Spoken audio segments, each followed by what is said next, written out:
I'm Michael Quinn Patton, here today to discuss with Stewart Donaldson his new book that he's done with Matt Dubin on Flow 2.0.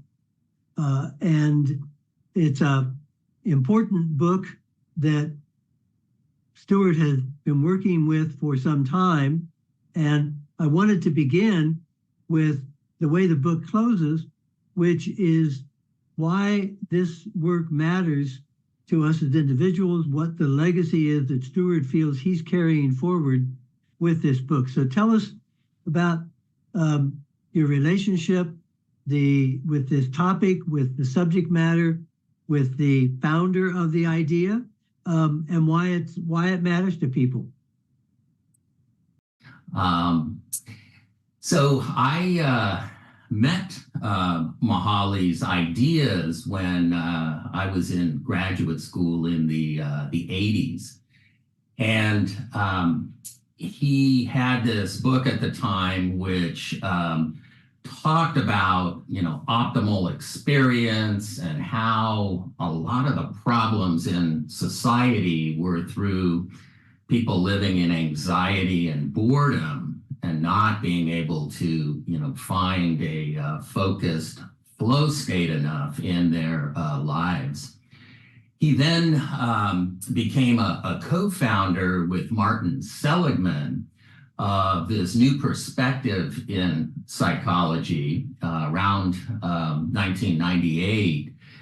And the idea was not just to philosophize or to theorize about topics that fit now under what we call positive psychology, but to study these topics. To initially, they were both really interested in applying the scientific method to put more emphasis on what goes well in life, because in the field of psychology, 90% or more of the studies are helping people deal with what goes wrong in life.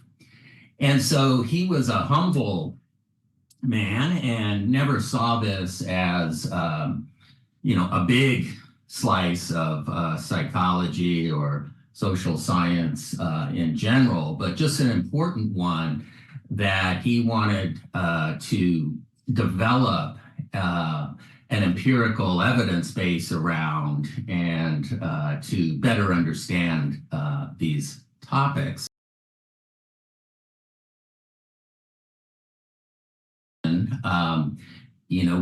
We do try to summarize his previous work that he did 20 and 30 years ago, just so that the fundamentals of this idea, is laid out for people that might be new to this optimal experience work.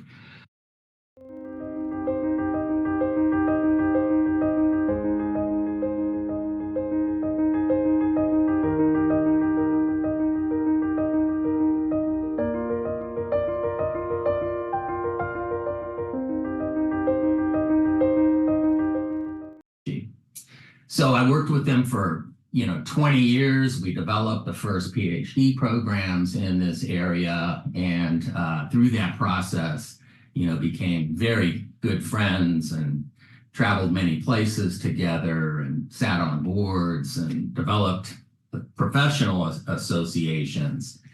And as I would push him on, why are we doing this? Now this thing has expanded so greatly, both at Claremont, but around the globe. He, believed that if you put your consciousness on a regular basis on the kind of topics, we were studying, it started as more the pleasurable or happy life, and his work then led into what is the engaged life, and then it moved into meaning, what's the meaningful life. but there's a whole range of topics, and we talk about this in the book, that have emerged now from this 25 years of working on this topic. And other than just, any topic, why you would keep it going when someone passes, he really believed that people that study positive psychology get an additional benefit, which is they, spend more time in flow, they put their attention on things that are generative, and they have the influence on other people that is, generative and positive. So there were both great personal benefits from being a positive psychologist or studying these topics, as well as this vision of, these kinds of issues helping humankind more generally get out of a very destructive, state and future, around the environment and conflict and so forth. So what I've done since he's passed, besides a lot of grieving, is, continuing to work with graduate students and colleagues to, fully understand these ideas in the context, of our very complex and turbulent world. Brings us very nicely to what you've titled the book, Flow 2.0, suggesting that this is an adaptation, a later iteration. You say in the closing chapter, quoting him, "Attention is our most important tool in the task of improving the quality of experience." What makes attention particularly challenging, and the relevance then of Flow 2.0 in our times? Yeah. These days, we're overloaded with information. We've got incredible, social media distractions. A lot of us now, I spend hours now with interacting with bots and artificial intelligence. I've really been exploring how that's going to be, one of the greatest change in our work and in our society. And what really triggered me there was when Bill Gates said, "You've seen nothing yet. This is going to be the biggest change in his tech lifetime." So we go into, how do you maintain some sense of focus and attention on, generative, positive, productive things in your life when you're being bombarded by all these other inputs that, as we see, take away people's focus and attention, from ethics and, helping others flourish, and really put them on, conspiracy theories, all kinds of, political issues and conflict, and just, ruining potentially, people's experience of life. The other metaphor you use in the book about time confetti, that all the distractions of time.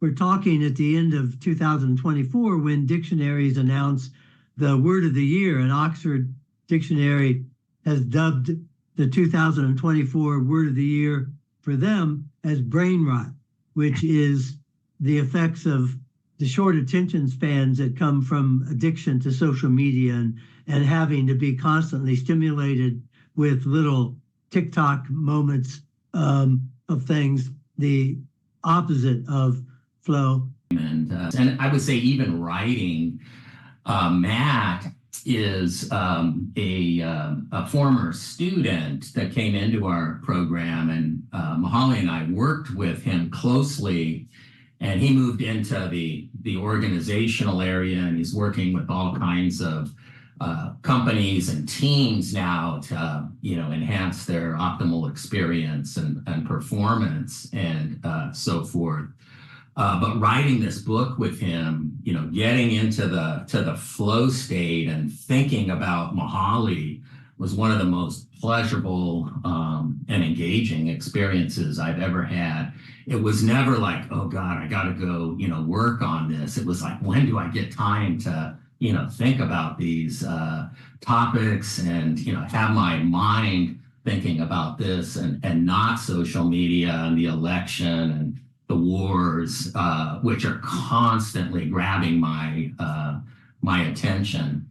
Also about the multitasking, you were going to comment on that. I could read your mind on that. So I was going to say the final point I don't want to miss here is Matt has an exercise, and we use this with people that we're working with on optimal experience, and that is if you put out the word multitasking is a myth, and you have people write down a number for each of the letters, and you have them multitask when they repeat it back versus just focus one level at a time. There's a huge time difference in how you get the work done. And the basic concept is when you focus in depth on one thing, do a quality job, and then spend your consciousness on another thing, over time, you're so much more productive. But each of us, these days, we're looking at email, we're thinking about, something we got to do this afternoon as somebody's talking to us, and we're kind of half, there. And, developing an approach where you spend at least a portion of your day in that clear, timeless focus of optimal experience and flow, we think really changes not just the quality of your life, but your productivity in many situations. Mihaly said at the end of the day, this was really about a collection, of experiences in life. And if, you have a high ratio of optimal, productive experiences, you're going to have a better life.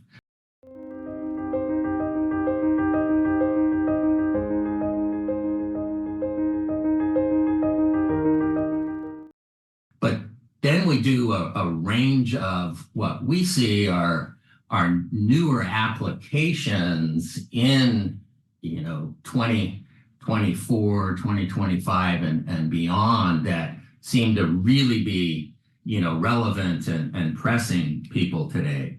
For example, one of the things he and I talked a lot about, and these were the applications he spent a lot of time on.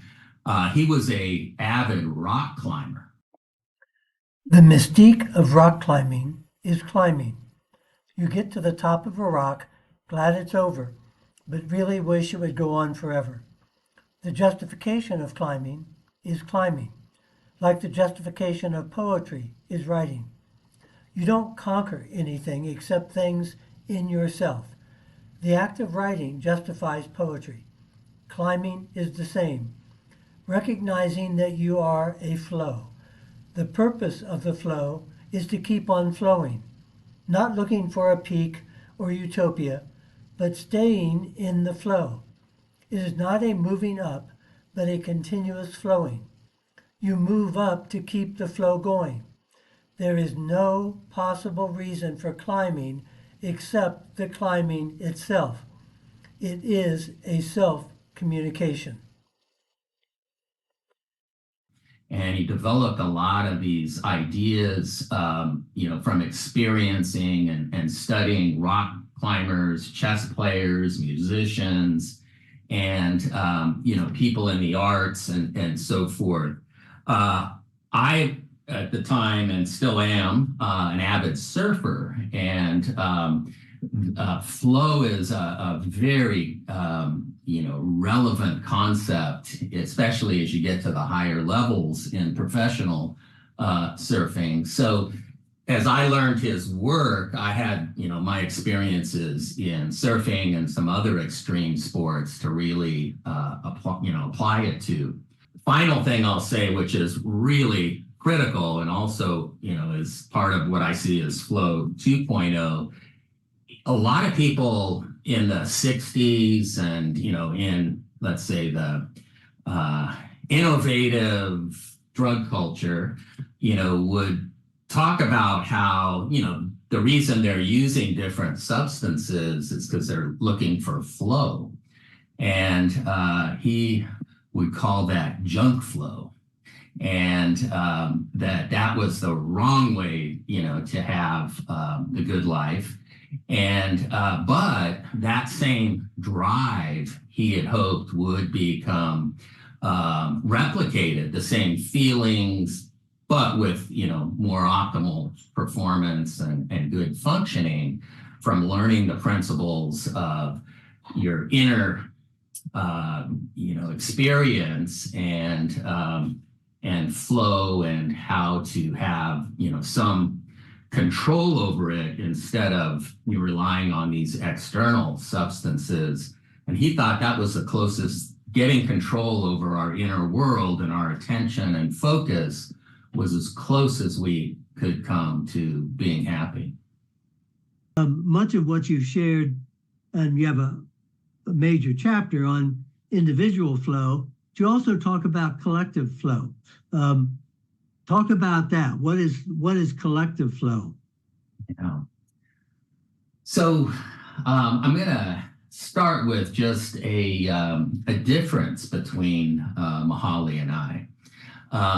As we worked on projects that were broadly positive psychology projects focused on how do we flourish in our new world. And just our work styles, from the people that worked with us, I tend to have my best flow moments with other people.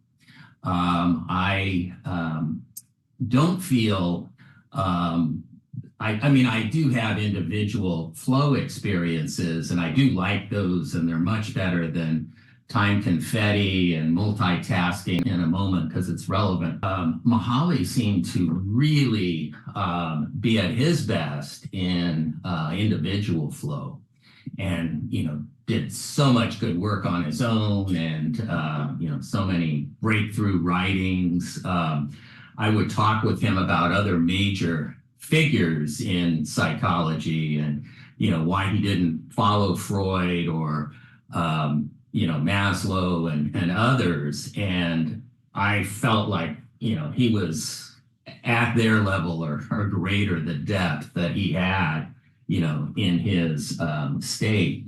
But if you're somebody that, works with others like we do in evaluation, leads, works with teams, there's a whole literature on this notion of collective flow, team flow, and essentially you're getting into focus and optimal experience and performance with other people, and that has always been the most magical thing for me.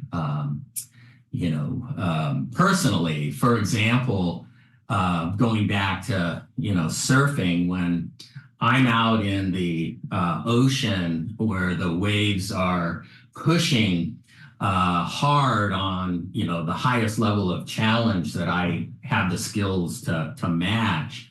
When I'm doing that with my boys, I could do it for hours and hours, and I'm just, lost in it.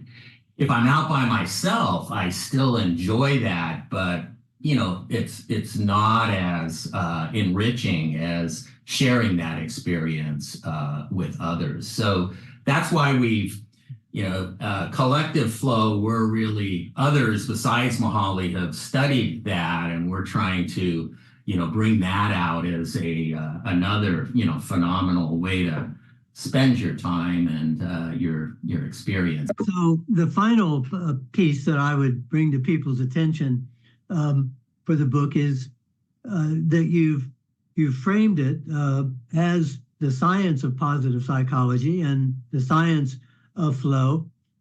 What makes it a science? What makes it science-based? Yeah, that's great. So, and again, this is really what we inherited from Mihaly.